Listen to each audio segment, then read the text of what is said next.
പഠിപ്പിച്ചു? അമ്മ പഠിപ്പിച്ചു തന്നതാ. അമ്മ പഠിപ്പിക്കുമ്പോൾ നീ ഇരിക്കാഞ്ഞിട്ടല്ലേ? നിനക്കും പഠിക്കാമായിരുന്നു.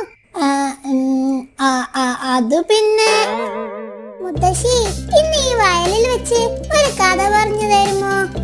അത് അടിപൊളിയായിരിക്കും. പറ മുത്തശ്ശി, പ്ലീസ്. പറയാം. പണ്ട് ഒരു കാട്ടിൽ ഒരു കരടി ജീവിച്ചിരുന്നു.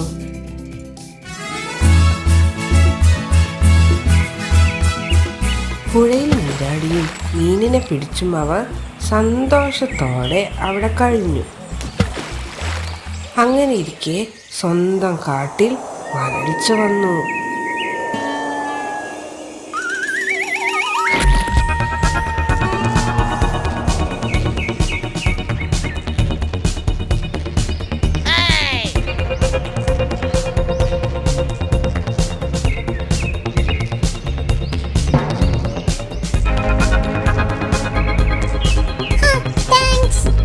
അങ്ങനെ ആ കാട്ടിലെ വരൾച്ച കാരണം ആഹാരത്തിനുള്ള വകയൊക്കെ കുറഞ്ഞപ്പോൾ അവൻ സ്വന്തം കാട് വിട്ട് മനസ്സില്ലാ മനസ്സോടെ അടുത്ത കാട്ടിലേക്ക് യാത്രയായി.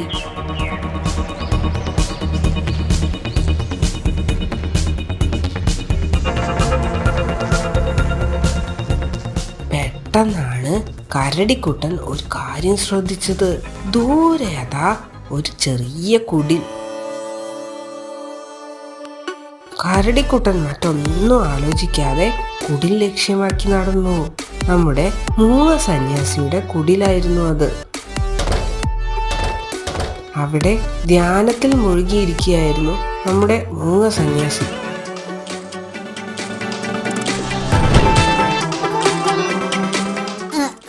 നമസ്കാരം ചേട്ടാ, ഞാൻ തൊട്ടപ്പുറത്തെ കാട്ടിൽ നിന്ന് വരികയാണ്. എന്താണ്? വന്ന കാര്യം പറയൂ. മഹാഭാഗ്യവാനായിരുന്നു അവൻ. അതുകൊണ്ടാണല്ലോ മൂങ്ങ സന്യാസിയുടെ അടുത്ത് തന്നെ അവൻ ചെന്ന് പെട്ടത്. അവന്റെ കാര്യങ്ങളൊക്കെ ചോദിച്ചറിഞ്ഞ മൂങ്ങ സന്യാസി തന്നോടൊപ്പം താമസിക്കാൻ അവനെ അനുവദിച്ചു. അമ്മാവാ, അങ്ങേക്കുള്ള ആഹാരം കൂടി ഞാൻ എത്തിച്ചോളാം. കരടിക്കുട്ടൻ അങ്ങനെ പറഞ്ഞപ്പോൾ മൂങ്ങ സന്യാസിക്ക് ഉണ്ടായ സന്തോഷം കുറച്ചൊന്നുമായിരുന്നില്ല. ദിവസങ്ങൾക്കുള്ളിൽ തന്നെ ഇരുവരും വളരെയേറെ അടുത്തു. അസ്ത്രവിദ്യയിലും വയലിൻ വായനയിലും അതിനിപുണനായ നമ്മുടെ മൂങ്ങ സന്യാസി ആ വിദ്യ രണ്ടും കരടിക്കുട്ടനെ പഠിപ്പിച്ചു. അങ്ങനെ ദിവസങ്ങൾ കടന്നുപോയി. ഒരു ദിവസം കരടിക്കുട്ടൻ പറഞ്ഞു, അമ്മാവാ, ഒന്ന് നാട്ടിൽ പോകണമെന്നൊരു മോഹം. എന്റെ ആൾക്കാരൊക്കെ അവിടെയാണല്ലോ. അമ്മാവൻ അനുവദിച്ചാൽ. മോനെ, അങ്ങനെ ഒരാശ തടയാൻ ഈ അമ്മാവന് പറ്റുമോ? പോയി വരൂ. മൂങ്ങ സന്യാസി 2 കൈകളും തലയിൽ വെച്ച് അവനെ അനുഗ്രഹിച്ചു. എന്നിട്ട് തന്റെ അമ്പും വില്ലും അവന് കൊടുത്തിട്ട് പറഞ്ഞു, നിനക്കിവ തുണയായിരിക്കും. മാന്ത്രിക സ്പർശമുള്ളതാണ് രണ്ടും. സുരക്ഷിതമായി മടങ്ങി വരിക. അങ്ങനെ കരടിക്കുട്ടൻ തന്റെ സ്വന്തം നാട്ടിലേക്ക് പുറപ്പെട്ടു. സ്വന്തം കാട്ടിലെത്തിയ കരടിക്കുട്ടൻ ആദ്യം കണ്ടുമുട്ടിയത് ചെന്നായയെ ആയിരുന്നു. അവര് പരസ്പരം വിശേഷങ്ങളൊക്കെ കൈമാറി. ഒടുവിൽ ചെന്നായി പറഞ്ഞു, എന്റെ പൊന്ന് സ്നേഹിത, വിശന്നിട്ട് വയ്യ. രാവിലെ മുതൽ ഒരു കാട്ടുമാനിന്റെ പിന്നാലെ കൂടിയതാ. എന്നെ വെട്ടിച്ച് അവൻ ഓടിക്കളഞ്ഞു. ഇവിടെ എവിടെയോ അവനുണ്ട്. തളർന്നടാ, വയ്യ. ഓ, ഇതാണോ കാര്യം? അതിലെന്തത്ര വിഷമിക്കുന്നു? ദാ ഇത് കണ്ടോ? ഇവനെ ഒന്ന് പ്രയോഗിച്ചാൽ എത്ര ദൂരെയുള്ള മാനും ഡിം അവനെ ഒന്ന് കാണിച്ചു തന്നാൽ മതി. അമ്പും വില്ലും തയ്യാറാക്കി അവൻ ഒരുങ്ങി നിന്നു. ഏറെ നേരം കഴിഞ്ഞില്ല, ചെന്നായ സന്തോഷത്തോടെ പറഞ്ഞു, ദാ നോക്ക് അവിടെ. എന്നാൽ മാനിനെ വീഴ്ത്തിയ കരടിക്കുട്ടനോട് ഒരു നന്ദി വാക്ക് പോലും ചെന്നായ പറഞ്ഞില്ല. പകരം അമ്പും വില്ലും തനിക്ക് നൽകണമെന്ന് വാശി പിടിക്കുകയാണ് ചെയ്തത്. പറ്റില്ല, ഇത് ഞാൻ തരില്ല. ചേട്ടാ, എന്റെ അമ്പും വില്ലും ഇവൻ മോഷ്ടിച്ചു. ഇല്ലല്ല, ഇത് എന്റേതാണ്. കുറുക്കൻ 2 പേരുടെയും വാദപ്രതിവാദങ്ങൾ കേട്ടു. ഒടുവിൽ പറഞ്ഞു, ഒരു തീരുമാനത്തിലെത്താൻ എനിക്ക് കഴിയുന്നില്ല. കാട്ടുകോടതിക്ക് മുന്നിൽ നമുക്ക് പ്രശ്നം അവതരിപ്പിക്കാം. കോടതി കൂടുന്നത് വരെ തർക്കത്തിന് കാരണമായ വസ്തു താൻ സൂക്ഷിക്കും. എന്താ? ചെന്നായ ആ അഭിപ്രായം പെട്ടെന്ന് തന്നെ അംഗീകരിച്ചു. കരടിക്കുട്ടനും അത് സമ്മതിക്കേണ്ടി വന്നു. എന്നാണ് കോടതി കൂടുന്നതെന്ന് മുഖ്യ വിധികർത്താവായ സിംഹവുമായി കൂടി ആലോചിച്ച് പറയുന്നതാണ്. ഇപ്പോ എല്ലാവർക്കും പിരിഞ്ഞു പോകാം. അങ്ങനെ മനസ്സില്ലാ മനസ്സോടെ കരടിക്കുട്ടൻ അവിടെ നിന്നും നടന്നു നീങ്ങി. കരടിക്കുട്ടൻ പോയെന്ന് ഉറപ്പിച്ച ശേഷം കുറുക്കൻ ചെന്നായയോടായി പറഞ്ഞു, എടോ, വാസ്തവത്തിൽ അമ്പും വില്ലും നിന്റെ തന്നെ ആണോടേ? അതിന് ചെന്നായ മറുപടി ഒന്നും പറഞ്ഞില്ല. പകരം ഒരു കള്ളച്ചിരി ചിരിച്ചു. നിന്റേതാണെങ്കിലും അല്ലെങ്കിലും അടുത്ത ആഴ്ച കോടതി കൂടും. നിനക്ക് അനുകൂലമായി ഞാൻ നിൽക്കാം. പക്ഷേ ഒരു ദിവസം നിന്റെ കയ്യിലെങ്കിൽ അടുത്ത ദിവസം എന്റെ കയ്യിൽ. എന്താ? അല്പം ആലോചിച്ചിട്ട് ചെന്നായ വ്യവസ്ഥ അംഗീകരിച്ചു. അങ്ങനെ കാട്ടുകോടതി ദിവസം വന്നു. തർക്കങ്ങൾ കാര്യമായി നടന്നു. കരടിക്കുട്ടന് തന്റെ വാദം ഭംഗിയായി അവതരിപ്പിക്കാനായില്ല. കുറുക്കനാകട്ടെ ചെന്നായ്ക്ക് അനുകൂലമായ രീതിയിൽ സംസാരിക്കുക കൂടി ചെയ്തപ്പോൾ എല്ലാം കരടിക്കുട്ടനെതിരായി. മോഷണം വധശിക്ഷക്ക് അർഹമായ കുറ്റമാണെന്നാണ് കാട്ടുനിയമം. ഒരിളവോടുകൂടി കരടിക്ക് വധശിക്ഷ വിധിക്കുന്നു. എന്തെങ്കിലും ഒരു കാര്യം അവന് ചെയ്യണമെന്നുണ്ടെങ്കിൽ അതാണ് അവനുള്ള ആനുകൂല്യം. വയലിൻ, തന്റെ മാന്ത്രിക വയലിൻ, അതെനിക്ക് വായിക്കണം. അതാണ് എന്റെ അവസാനത്തെ ആഗ്രഹം. കരടിക്കുട്ടൻ പതിയെ വയലിൻ വായിക്കാൻ തുടങ്ങി. വയലിൻ വായന മുന്നോട്ട് നീങ്ങവേ സിംഹമടക്കമുള്ള മൃഗങ്ങൾക്ക് മെല്ലെ ഉറക്കം വരാൻ തുടങ്ങി. കുറുക്കൻ പാതി അടഞ്ഞ കണ്ണുകളുമായി നിന്നു. വയലിന്റെ തീവ്രതയേറി എല്ലാവരും ഉറക്കത്തിലേക്ക് മയങ്ങി വീണു. കരടിക്കുട്ടൻ വയലിൻ വായന തുടർന്നു. ഉറങ്ങാതിരിക്കാൻ ഒരു മൃഗത്തിനും ആയില്ല. പ്ലീസ് വയലിൻ നിർത്തൂ. ക്ഷീണിച്ച അവശരായി 2-3 മൃഗങ്ങൾ കുഴഞ്ഞു വീണു. ഒടുവിൽ സിംഹം പിന്നെയും പറഞ്ഞു, വയലിൻ നിർത്തൂ പ്ലീസ്. എന്റെ സിംഹാസനം പോലും നിനക്ക് തരാം. ഒടുവിൽ സിംഹം അലറി. വിധി പിൻവലിച്ചിരിക്കുന്നു. അമ്പും വില്ലും കരടിക്ക് തന്നെ.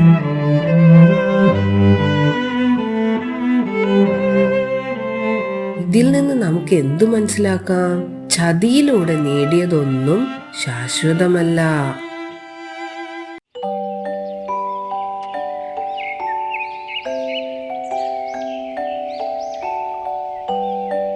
മുത്തശ്ശി, ഗുഡ് മോർണിംഗ്. Good morning. എന്താണ് എല്ലാരും രാവിലെ തന്നെ?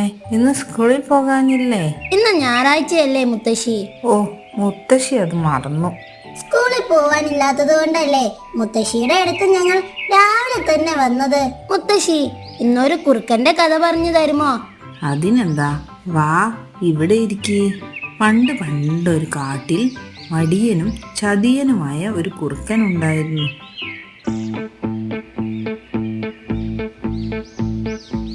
ചെറുമൃഗങ്ങളെ പറ്റിച്ച് ഭക്ഷിക്കലാണ് അവന്റെ സ്ഥിരം ഹോബി.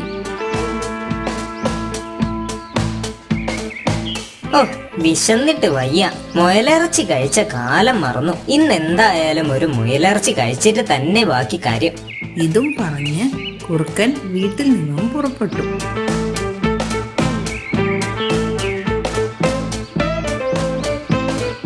അവിടെ അടുത്ത് ഒരു മാളത്തിൽ കുറേ അധികം മുയലുകൾ താമസിച്ചിരുന്നു.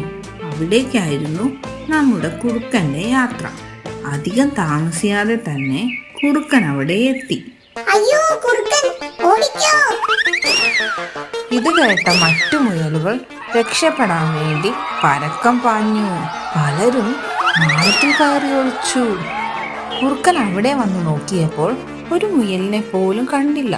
അപ്പോൾ കുറുക്കൻ വിളിച്ചു പറഞ്ഞു, ഹേയ് കൂട്ടുകാരെ, നിങ്ങൾ എന്തിനാണ് ഇങ്ങനെ പേടിച്ച് ഒളിക്കുന്നത്? ആരും പേടിക്കണ്ട, ഞാൻ നിങ്ങളെ ഉപദ്രവിക്കാൻ വന്നതുമല്ല.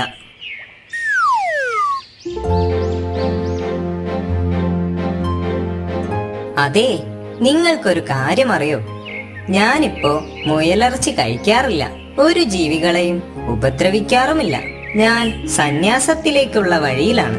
മൂങ്ങ സന്യാസിയാണ് എന്റെ ഗുരു. ഓ പിന്നെ, ഞങ്ങളെ അങ്ങനെയൊന്നും പറ്റിക്കാൻ നോക്കണ്ട. ഇതെല്ലാം നിന്റെ സൂത്രമല്ലേ? സത്യത്തിൽ നിങ്ങളെ സഹായിക്കാനാണ് ഞാൻ വന്നിരിക്കുന്നത്. ഇത് കേട്ട മുയലുകളിലെ തലവൻ കുറുക്കന്റെ അടുത്തേക്ക് വന്നു. ഞങ്ങളെ സഹായിക്കാനോ? അതെന്തിന്? അന്ന് ഈ കാട് നശിപ്പിച്ച ആ വേട്ടക്കാരനെ ഞാൻ കണ്ടു. അയാൾ വീണ്ടും ഈ കാട്ടിൽ വന്നിട്ടുണ്ട്. കൂടെ ഒരു ഹെൽപ്പറുമുണ്ട്. അവരാദ്യം ഇങ്ങോട്ടാണ് വരുന്നത് എന്ന് അവരുടെ സംസാരത്തിൽ നിന്നും മനസ്സിലായി. ഈ കാര്യം നിങ്ങളെ അറിയിക്കാൻ വേണ്ടിയാണ് ഞാൻ ഇങ്ങോട്ട് വന്നത്. കുറുക്കൻ പറഞ്ഞത് കേട്ടപ്പോൾ പാവം മുയലുകൾക്ക് സംശയവും പേടിയും തോന്നി. അവർ കൂടി ആലോചിക്കാൻ തുടങ്ങി. ഈ കുറുക്കൻ പറയുന്നതില് എന്തെങ്കിലും സത്യമുണ്ടെങ്കിലോ? വേട്ടക്കാരൻ ഇവിടെ എത്തുന്നതിന് മുമ്പ് നമുക്ക് എവിടേക്കെങ്കിലും ഒന്ന് മാറി നിൽക്കണം. പക്ഷേ നമ്മൾ ഇത്രയും പേര് എവിടേക്കാണ് മാറുക? അതും പെട്ടെന്ന്. എന്നെ വിശ്വസിക്കുകയാണെങ്കിൽ ഞാൻ നിങ്ങളെ സുരക്ഷിതമായി ഒരു സ്ഥലത്തെത്തിക്കാം. ഞങ്ങൾ ഇത്രയും പേര് നിനക്ക് എങ്ങനെ കൊണ്ടുപോകാൻ പറ്റും? അതിനൊക്കെ വഴിയുണ്ട്. എന്റെ കൂട്ടുകാരൻ വിനുവിന്റെ കയ്യിൽ ഒരു വണ്ടിയുണ്ട്. നമുക്ക് അതിൽ പോകാം. ഞാൻ അവനെ വിളിക്കട്ടെ, എന്താ?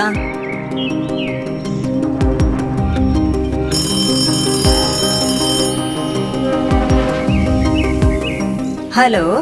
യെസ്, ഗുണ്ടവിനു സ്പീക്കിംഗ്. ഇത് ഞാനാടോ. കുറച്ച് മുയലുകളെ കടത്താനുണ്ട്. നിന്റെ വണ്ടി ഒന്ന് വേണം. ശരി അണ്ണാ, ഞാനിതാ എത്തിപ്പോയി. കുറുക്കൻ പറഞ്ഞത് വിശ്വസിച്ച മുയലുകൾ അവനോടൊപ്പം യാത്രയായി. ഒരു മുയലിറച്ചി തിന്നാൻ കൊതിച്ച എനിക്ക് ഒരു ട്രക്ക് നിറയെ മുയലുകൾ. ഓ, അണ്ണനെ സമ്മതിക്കണം.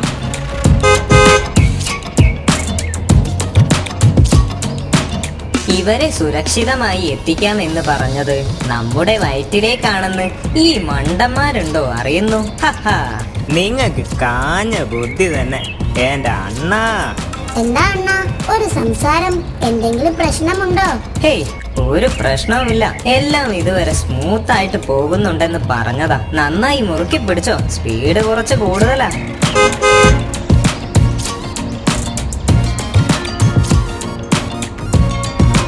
അണ്ണ, വല്ലാത്ത ക്ഷീണം. കുറച്ചു നേരമായില്ലേ വണ്ടി ഓടിക്കുന്നു.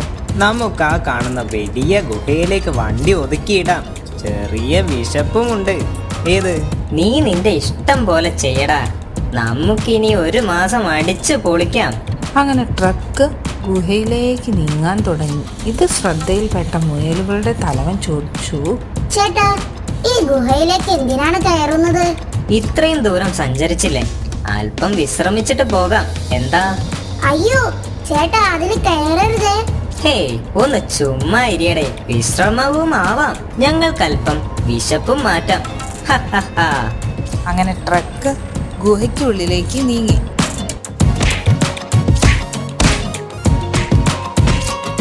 അയ്യോ, എന്നെ ഒന്നും ചെയ്യല്ലേ. അണ്ണം വിളിച്ചിട്ട് പോയതാണേ, വേറെ ഒന്നും എനിക്കറിയില്ലേ, അല്ലല്ലേ? മുയലുകളെ ഭക്ഷിക്കാൻ കയറിയ ഗുഹ സിംഹത്തിൻ്റെതാണെന്ന് ചതിയനായ കുറുക്കനും ചെന്നായും അറിഞ്ഞിരുന്നില്ല. മറ്റുള്ളവരെ കുഴിയിൽ വീഴ്ത്താൻ ശ്രമിക്കുന്നവർ സ്വയം കുഴിയിൽ വീഴും. കുറുക്കന് സംഭവിച്ചതും അതാണ്.